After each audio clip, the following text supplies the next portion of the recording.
Vamos a estudiar en esta oportunidad la visión más extraordinaria del Apocalipsis y que a menudo no se la tiene en cuenta.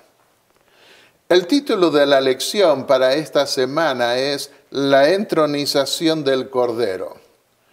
Sin embargo, no encontramos ninguna evidencia de una entronización en la descripción de la escena que aparece en Apocalipsis 5. Y siendo que el acto que allí se da tiene que ver con la recepción del libro del reino de parte del Cordero al concluir el juicio en el lugar santísimo del templo celestial, preferimos titular esta lección La investidura del Cordero. Siendo que esta es la visión central del Apocalipsis y que los componentes de la corte del juicio reaparecen siempre al final en las demás visiones de Juan. En Apocalipsis 4 y 5 se ve a Dios sentado sobre su trono, rodeado de 24 ancianos, sentados también sobre sus tronos, y más cerca alrededor del trono 4 seres vivientes que no cesan de alabarlo. Luego aparece el Cordero que toma el libro que Dios tiene en su mano derecha, y todos, incluyendo los miles de ángeles que también están frente al trono, prorrumpen en alabanzas al Cordero por su obra de redención. ¿A qué escena se refiere esta visión de Juan? ¿A la inauguración cuando Jesús ascendió al cielo en el año 31? ¿O a la corte final de juicio que lo proclamará rey antes de volver a la tierra para buscar a los redimidos? Los pioneros de la Iglesia Adventista no escribieron mucho sobre esta visión. Sin duda les resultaba algo enigmática. Tampoco Elena de White escribió mucho sobre esa escena grandiosa y central del Apocalipsis hasta el comienzo del siglo XX, cerca de concluir su vida. En ese entonces comenzó a revelarle Dios la importancia y significado de esa visión. En 1902 predicó en Santa Elena, California, y contó luego: hablé del 5º capítulo de Apocalipsis. Este capítulo se me había grabado en mi mente y di a la gente lo que el Señor me había dado.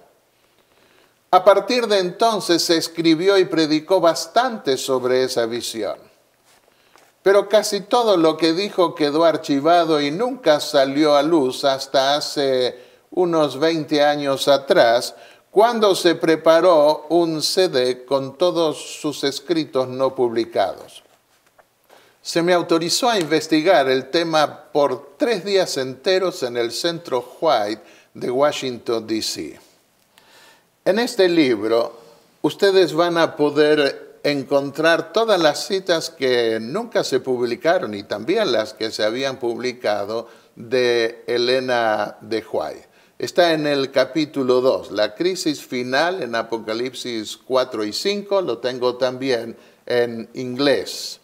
Y también llegué a publicar en este seminario 3 del santuario, las expectaciones apocalípticas del santuario, llegué a publicar las citas principales de ella con algunos datos adicionales de la arqueología y del monte del templo en Jerusalén. Pero sigamos adelante con respecto al tema que nosotros estamos estudiando. Posteriormente, Sarah Peck, quien fuera secretaria de Elena de White en Australia y compiladora de sus escritos sobre educación, escribió un libro titulado The Path to the Throne of God, la senda al trono de Dios. Y ella vinculó la puerta abierta del trono en Apocalipsis 4 con el lugar santísimo y el juicio final. Si el candelabro se veía frente al trono, se debió, según su explicación, a que la puerta entre el lugar santo y el santísimo estaba abierta. Desde entonces, la mayoría de los escritores adventistas vinculó durante todo el siglo XX esa visión con el juicio final. Sin embargo, durante las últimas 2 décadas del siglo XX, comenzaron a aparecer algunos teólogos adventistas que restaron importancia a los detalles espaciales del templo celestial y comenzaron a vincular la visión del trono con la inauguración de Cristo como nuestro sumo sacerdote en el templo celestial. Al haber estudiado en centros no adventistas que se vuelcan al pasado presumiendo que todo se cumplió en la cruz del Calvario, les resultó más fácil a algunos de nuestros hermanos adoptar ese molde teológico que ignora una segunda coronación del Cordero en la conclusión de su ministerio sacerdotal. Hacia fines del siglo XX, cierta tendencia futurista comenzó a manifestarse en algunos hermanos que pretendían que los sellos y las trompetas no se habían cumplido aún o que volverían a cumplirse en el futuro. Para hacer frente a esa tendencia, muchos pensaron que era mejor ubicar la escena del trono al comienzo del cristianismo. Pero un error no se combate con otro error. Por otro lado, al leer la descripción que Elena de White dio en su libro Deseado de todas las gentes sobre la recepción inaugural de Cristo en el templo del cielo, en donde refiere el trono de Dios rodeado de un arco iris y a los ángeles cantando alabanzas del Hijo de Dios, dedujeron que ella estaba aplicando la visión de Apocalipsis 4 y 5 a esa ceremonia inaugural. Pero ella hizo lo mismo con la escena final en la corte de juicio. La pregunta es, ¿a qué trono se refirió Elena de White en su libro Deseado de todas las gentes? ¿Tuvo que ver con el trono inaugural de Hebreos 1, 8 y 9 y que también aparece en el capítulo 4? ¿O con el trono final descrito en Apocalipsis 4, 2 y que se menciona también en Mateo 25, en los versículos 31 y 32? Algunas declaraciones parecen sugerir que el mismo concilio que se convocó para la inauguración del ministerio de Jesús en el cielo iba a ser convocado para la conclusión de su obra de juicio en el mismo santuario y con un arreglo semejante, con la puerta abierta al lugar santísimo. Vamos a leer una declaración, le pediré a mi esposa que lo haga, de Elena de White. Allí está el trono y en derredor el arco iris de la promesa. Allí están los querubines y los serafines, los comandantes de las huestes angélicas, los hijos de Dios, los representantes de los mundos que nunca cayeron, están congregados. El concilio celestial delante del cual Lucifer había acusado a Dios y a su Hijo, los representantes de aquellos reinos sin pecado sobre los cuales Satanás pensaba establecer su dominio, todos están allí para dar la bienvenida al Redentor. Y ahora interrumpo a mi esposa un instante para hacer ver que se reunió el mismo concilio para la rebelión del cielo de Lucifer, también para la inauguración. Y escuchemos las palabras de Elena de White en relación con el juicio final. En sus enseñanzas, Cristo trató de impresionar a los hombres con la certeza del juicio venidero y con su publicidad. Debe ser llevado a cabo en presencia de otros mundos. No habrá falta de gloria y de honor.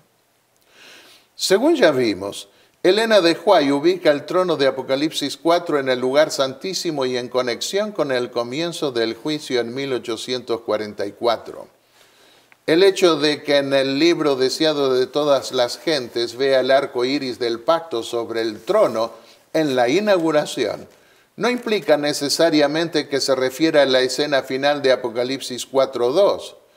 Ese arco iris acompaña también a Cristo en Apocalipsis 10.1. ¿Debía extrañarnos que el arco iris acompañe también al Padre en la inauguración? El arco iris, por consiguiente, no se limita a la inauguración o a la conclusión, aunque el contexto de Apocalipsis 4 es el del juicio final. Y los cánticos que entonces se entonaron y que aparecen en Apocalipsis 5, Elena de White los escuchó también en relación con el juicio final y nuestra vida futura en el reino de Dios. Por lo tanto, la descripción del deseado de todas las gentes no puede tomársela como prueba de que Juan vio la comparecencia del Cordero en un contexto inaugural. Debemos considerar todo lo que Elena de White escribió sobre el tema, así como lo que la Biblia nos dice sobre esa visión. ¿Qué es lo que el espíritu de profecía dice y no dice sobre la visión de Apocalipsis 4 y 5? En primer lugar, ella nunca vinculó, el espíritu de profecía nunca vinculó la puerta abierta de Apocalipsis 4:1 a la inauguración del templo celestial. Por el contrario, la relacionó con la puerta abierta de Apocalipsis 3, los versículos 7 y 8, en relación con un día de la expiación antitípico, que llamamos juicio investigador. Esa puerta de Apocalipsis 3:7 le fue revelada por Dios, no la tomó de ningún pionero. Leamos. En Apocalipsis 3:8 se nos dice, aquí hay alguien que lo ve todo y dice, he puesto ante ti una puerta abierta. A través de esta puerta se mostró el trono de Dios, sombreado por el arco iris de la promesa. Apocalipsis 4:1 al 3. La señal del pacto eterno mostrando que la misericordia y la verdad están juntas y extrayendo del que lo contempla alabanza al Señor. Un segundo punto. Elena de White nunca vio muchos tronos en el lugar santo, sino solo uno donde se sentaba el Padre y el Hijo. Pero cuando llegó el momento de trasladar el ministerio intercesor de Cristo al lugar santísimo, declaró asombrada que vio tronos que no había visto nunca antes. Y nunca los vio fuera de ese lugar, tampoco en el resto de su vida. Leamos. Vi un trono y sentado sobre él el Padre y a su Hijo Jesucristo, por el contexto en el lugar santo. Entonces vi al Padre levantarse del trono y en un carro de llamas ir al lugar santísimo dentro del velo y se sentó. Allí vi tronos que no había visto antes. Entonces Jesús se levantó y entró en el carro y fue llevado al lugar santísimo, donde el Padre se sentó. Allí contemplé a Jesús estando de pie ante el Padre, un gran sumo sacerdote. Nunca el espíritu de profecía ubicó el trono de Apocalipsis 4:4 en el lugar santo. Vio, por el contrario, debajo de ese trono el propiciatorio del arca en el lugar santísimo. Leamos. Vuelvan su rostro a la luz, al trono de Dios. ¿Qué es lo que verán allí? El arco iris del pacto, la promesa viviente de Dios, según Apocalipsis 4:3. Debajo está el propiciatorio.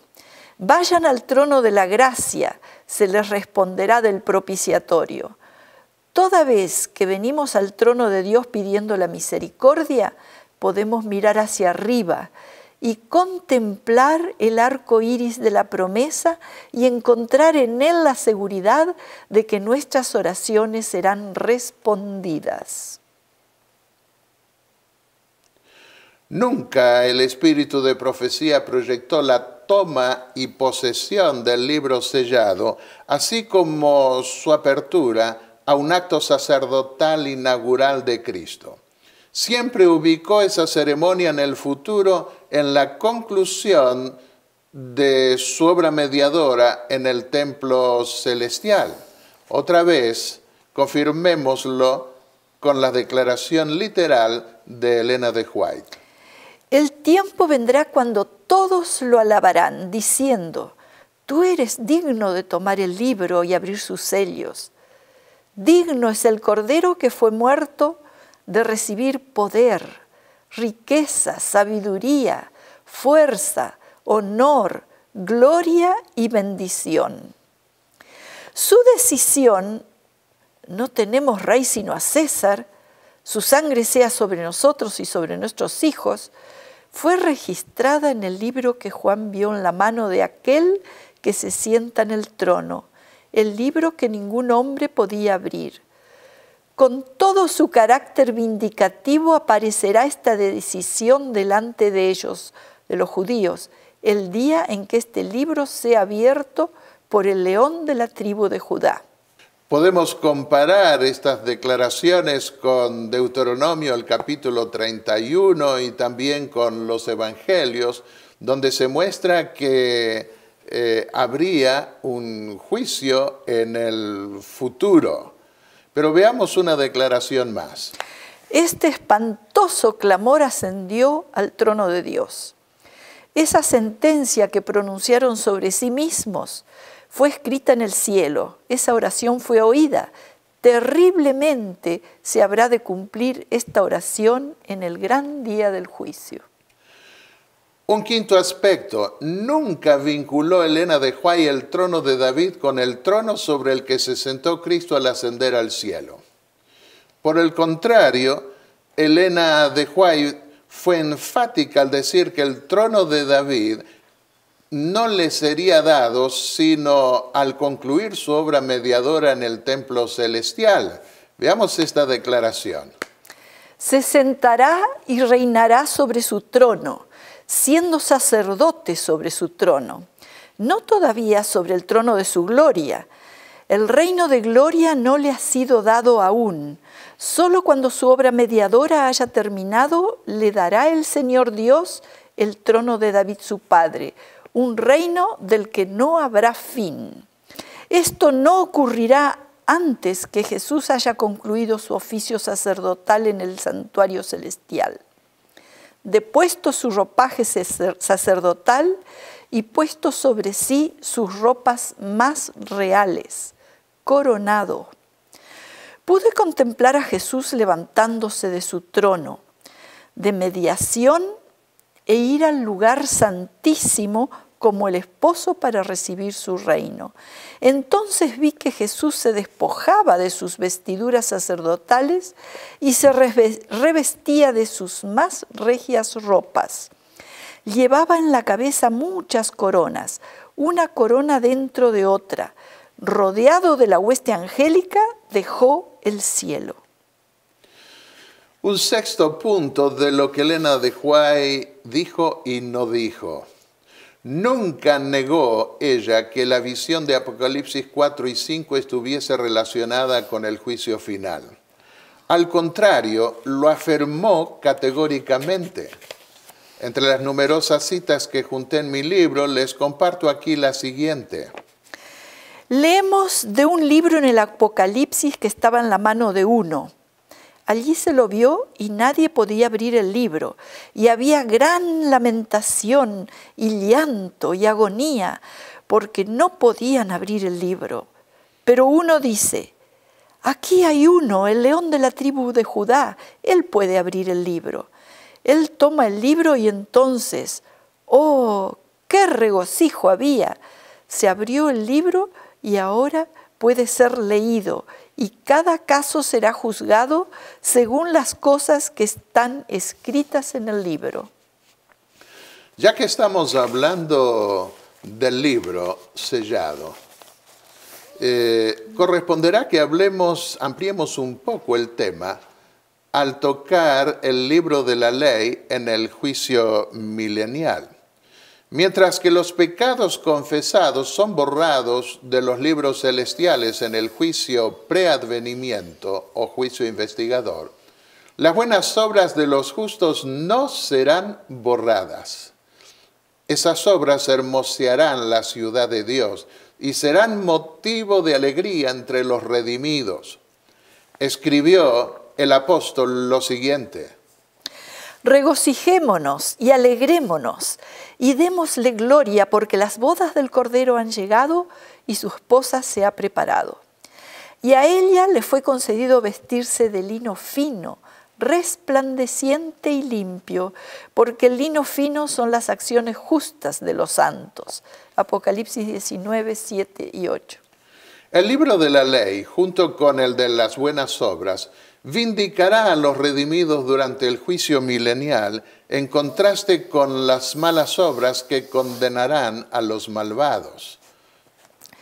Fue escrito el libro de memoria delante de él para los que temen a Jehová y para los que piensan en su nombre. Y ellos serán míos, dice el Señor de los ejércitos, el día en que yo prepare mi tesoro especial. Entonces volveréis a distinguir entre el justo y el impío, entre el que sirve a Dios y el que no le sirve. Malaquías 3, 16 al 18. Y vi a los muertos, grandes y pequeños, de pie delante del trono, y los libros fueron abiertos.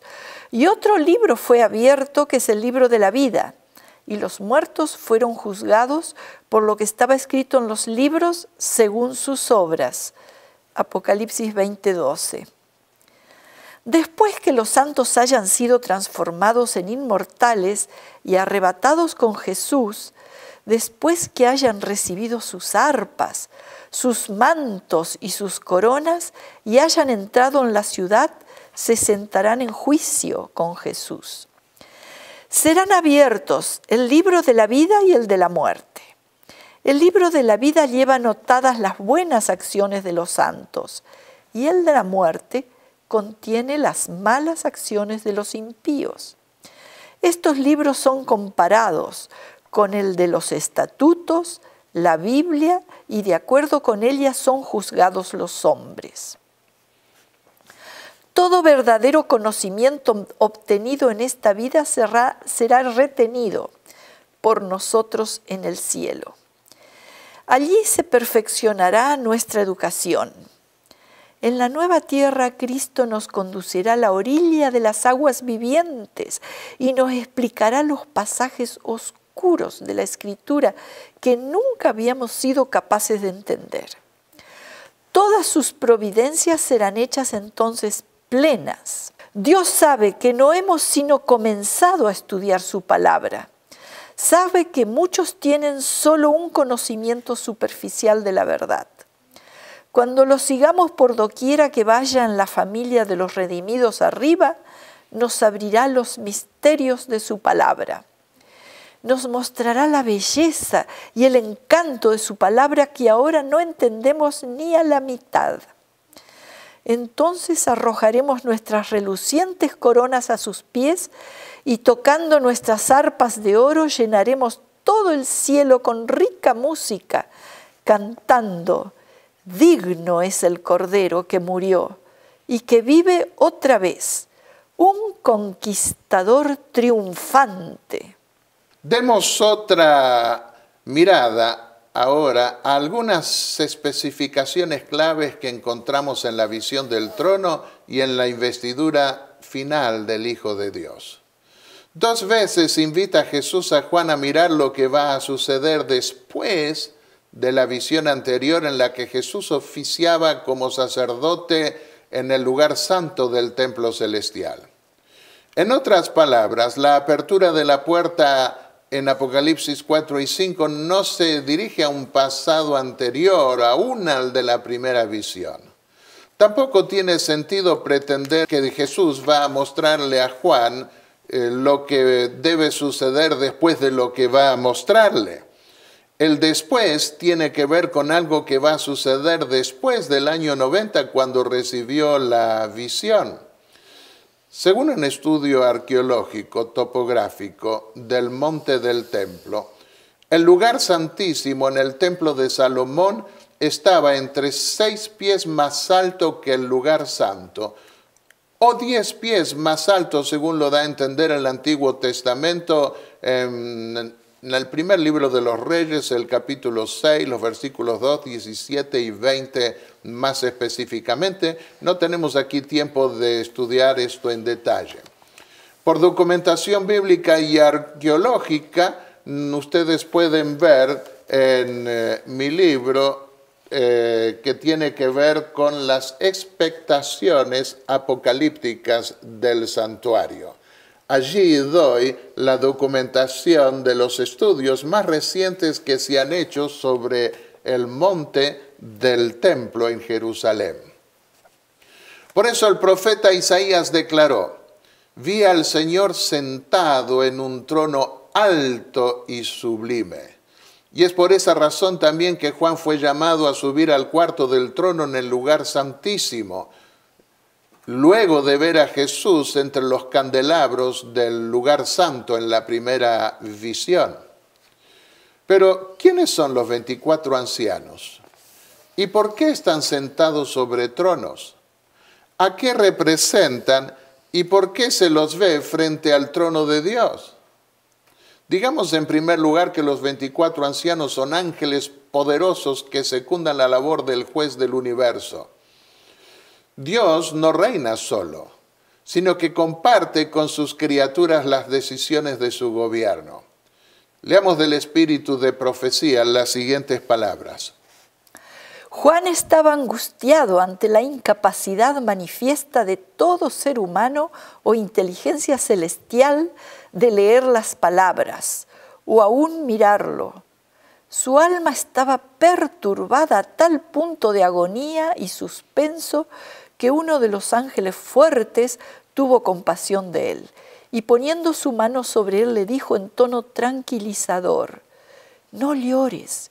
He aquí el león de la tribu de Judá, la raíz de David, ha prevalecido para abrir el libro y desatar los 7 sellos. Y aquí interrumpo para que prestemos atención a este hecho. Es uno de los ancianos el que le dice lo que Elena de White refiere como un ángel fuerte. Y uno de los ancianos me dijo: no llores. He aquí el león de la tribu de Judá, la raíz de David, ha vencido para abrir el libro y desatar sus 7 sellos. Apocalipsis 5:5. Sí, los ángeles del cielo tienen coronas también que arrojan a los pies del Señor, como en Apocalipsis 4. Esas coronas que poseen no son necesariamente de triunfo, sino de jerarquía. El griego de la Septuaginta, esa traducción del Antiguo Testamento hebreo al griego, usa la palabra Stefanos. En Primera Crónicas 22, Jeremías 13:18, Zacarías 6, 11 y 14 y Apocalipsis 9:7. Y usa la palabra Stefanos no para hablar de triunfo, sino de jerarquía. En efecto, los léxicos griegos afirman que la palabra Stefanos se la emplea también para demostrar un rango o dignidad especial. En relación con los sucesos finales de la intercesión celestial, se nos dice lo siguiente. Los ángeles velan sus rostros delante de él cuando se sienta sobre su trono. Arrojan sus coronas a sus pies y cantan sus triunfos a medida que contemplan su resplandeciente gloria. Aquí nuevamente interrumpo para decir que esto lo dice Elena de White de los ancianos, de los ángeles, y nuevamente lo que vemos es una descripción de lo que los ancianos hacen según el Apocalipsis. Entonces Jesús dejará de interceder en el santuario celestial, levantará sus manos y con gran voz dirá: hecho es, y todas las huestes de los ángeles depositarán sus coronas. En la visión de Juan, el Cordero no se sienta sobre el trono, sino que permanece de pie para ser investido como rey. Esta es la escena que vio también el profeta Daniel siglos antes sobre la misma ocasión. En el capítulo 7 de su libro vio a Dios sentarse en juicio en medio de otros tronos que se establecen para juzgar a su pueblo y al Hijo del Hombre comparecer ante él para recibir poder y alabanzas universales. Y Jesús dijo que al concluir el juicio, el Hijo del Hombre se sentaría sobre un trono para separar las ovejas de los cabritos. Mateo 25, 31. Juan mismo lo ve venir luego sentado sobre una nube con varias coronas o diademas sobre su cabeza. Apocalipsis 14, 14. Leamos del espíritu de profecía lo siguiente. Santos ángeles se unirán al canto de los redimidos. Aunque no puedan cantar por conocimiento experimental, nos lavó con su sangre y nos redimió para Dios, no obstante captan el gran peligro del que se ha salvado el pueblo de Dios. ¿No fueron acaso enviados para levantar en favor de ellos una bandera contra el enemigo? Pueden simpatizar plenamente con el ardiente éxtasis de los que han vencido por la sangre del Cordero y de la palabra de su testimonio. No está de más aclarar que el espíritu de profecía nunca se refirió a los 24 ancianos como seres humanos glorificados. No cometió el error de pretender que los santos resucitados estén sentados sobre tronos y con coronas antes que el Hijo. Según algunos presumen, se hubiese sentado y hubiese sido coronado en la inauguración de su sacerdocio celestial. Ni tampoco podían aparecer sentados esos ancianos con tan alto honor en una corte final que tiene como propósito juzgar al pueblo de Dios, incluidos ellos mismos. La visión del juicio en Daniel 7 representa a Dios como anciano de días, ya que por su madurez solo los ancianos eran considerados dignos de juzgar, Levíticos 19:32, Isaías 3:4, etc.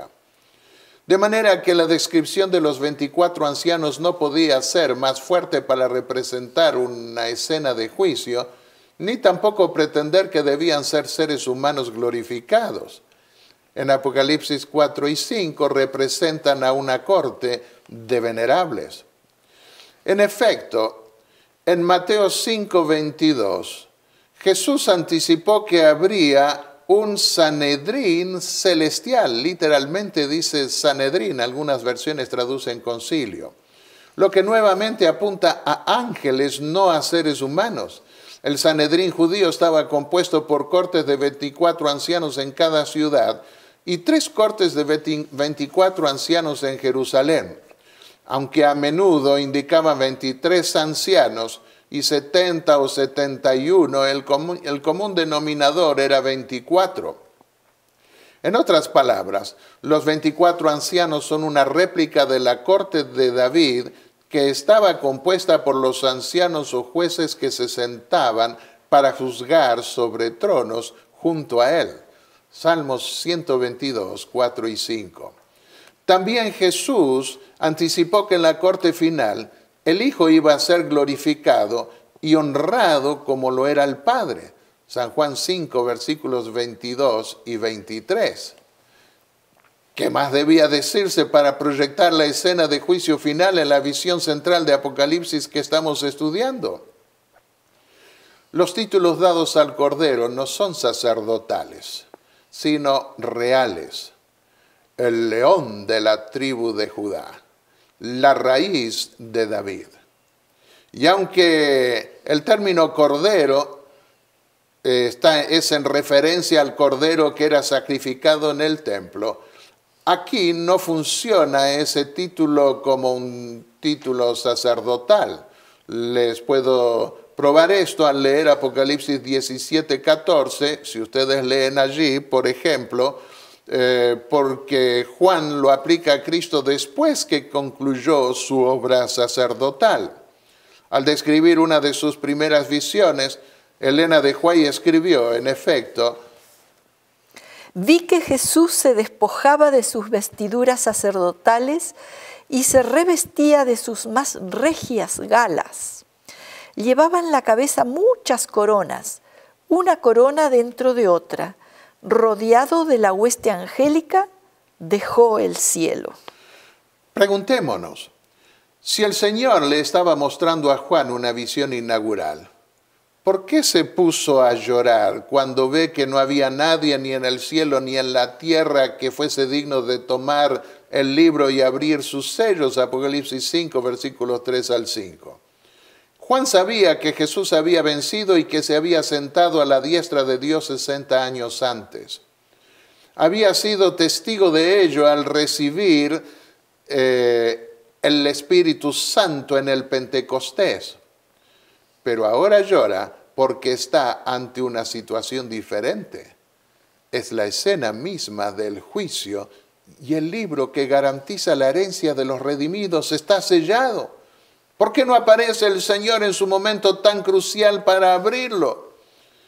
David fue ungido por los ancianos, 2 Samuel 5:3, 1 de Crónicas 11:3, quienes a su vez determinaban en juicio quiénes serían admitidos en la ciudad en donde los que eran perseguidos buscaban refugio.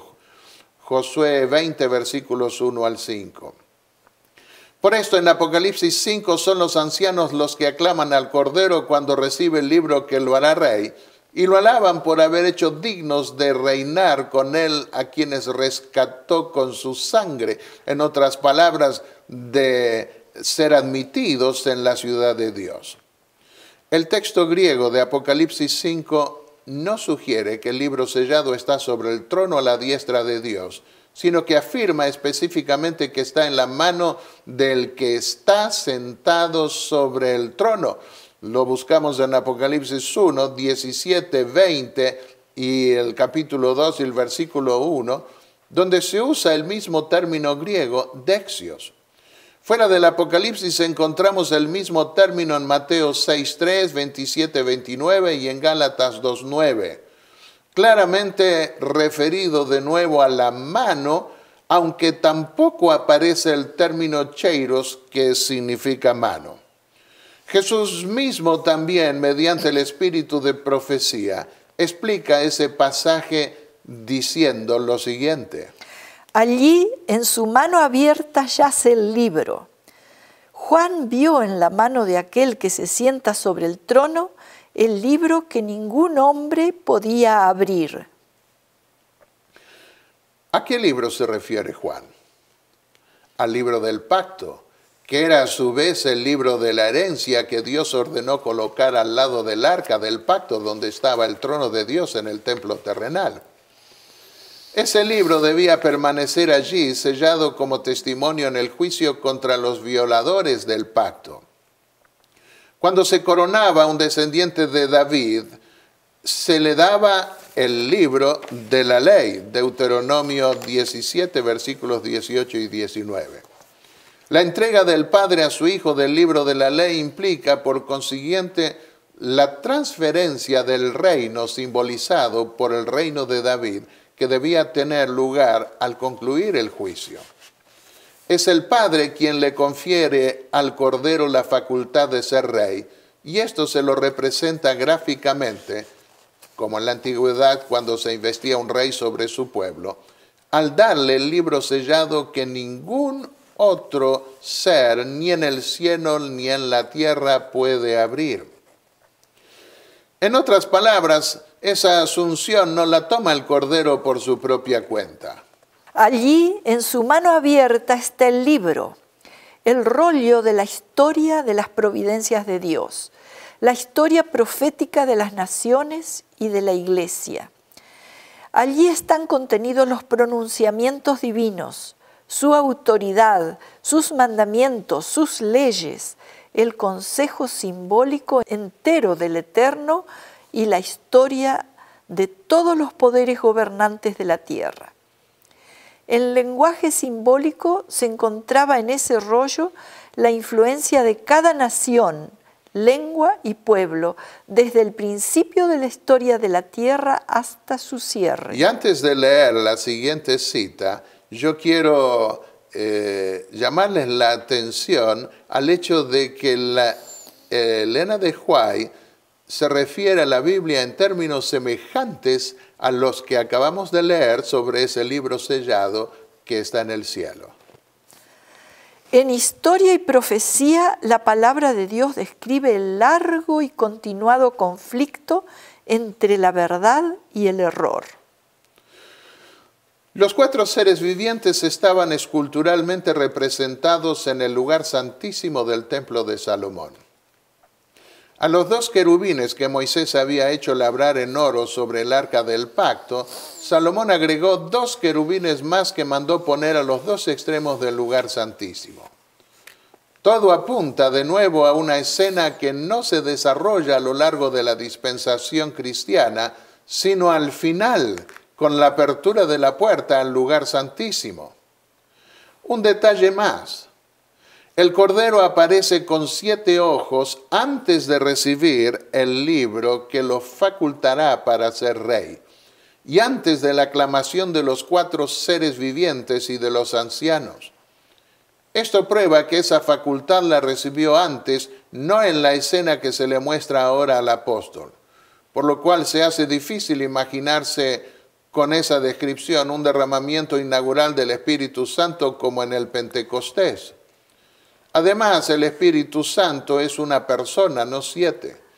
Los 7 espíritus parecen referirse allí a 7 ángeles mediante los cuales opera, sin duda, el Espíritu también. Juan vio en su introducción al libro del Apocalipsis los 7 espíritus delante de su trono, Apocalipsis 1, versículos 4 y 5. Porque la intención de Cristo es que todas las iglesias pongan la mirada en el juicio final que pasa a revelarse en la segunda visión en Apocalipsis 4 y 5. La descripción de los 7 espíritus que se relacionan con los ojos del Cordero tiene su contraparte en la visión de Zacarías 1, los versículos 10 al 11, donde se le explica al profeta que son los que el Señor ha enviado a recorrer la tierra, para decirle al ángel del Señor, para darle al ángel del Señor un reporte de lo que vieron. El profeta toma la figura del sistema de información que tenía la administración persa, cuyos informantes eran llamados los ojos del rey. De manera que más que proyectar un derramamiento del Espíritu Santo, la visión de los 7 ojos apunta a revelar la omnisciencia del Cordero, que se percibe en forma concreta en el ministerio de quienes son los ojos del Señor, esto es, los 7 ángeles. Algo semejante puede percibirse en los cuernos del Cordero, que representan su poder omnipotente, ya que el número 7 es símbolo de algo completo. Jesús no recibe ese poder en la visión de Juan, sino que ya lo posee aún antes de recibir el libro que lo faculta para ser Rey de Reyes y Señor de Señores.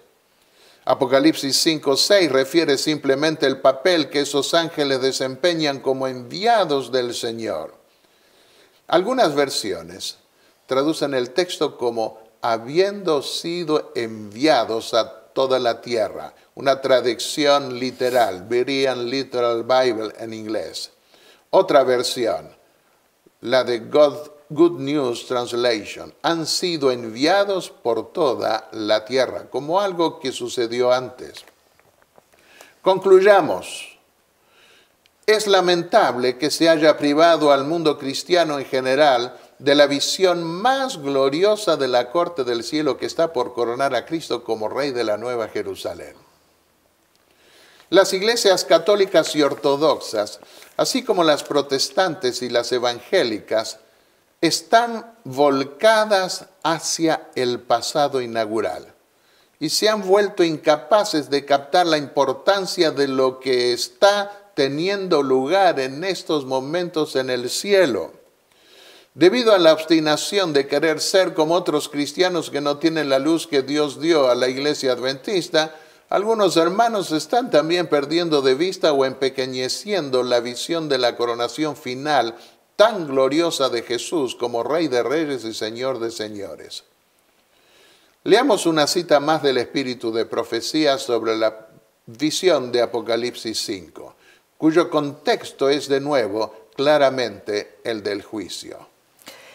¿Qué hará el tal el día en que los libros se abran y cada ser humano sea juzgado según las cosas escritas en los libros?